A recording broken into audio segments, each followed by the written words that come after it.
أعوذ بالله من الشيطان الرجيم. بسم الله الرحمن الرحيم. لا أقسم بهذا البلد وأنت حل بهذا البلد ووالد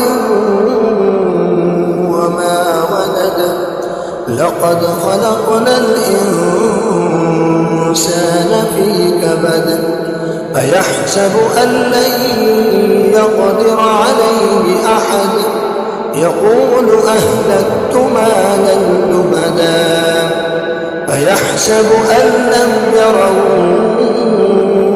أحد أيحسب أن لم يره أحد ألم نجعل له عينين ولسانا وشفتين وهديناه النجدين فلاقتحم العقبة وما أدراك ما العقبة فك رقبة أو إطعام في يوم ذي مسغبة يتيما ذا مقربة أو مسكينا ذا متربة ثم كان من الذين آمنوا وتواصوا بالصبر وتواصوا بالمرحمة أولئك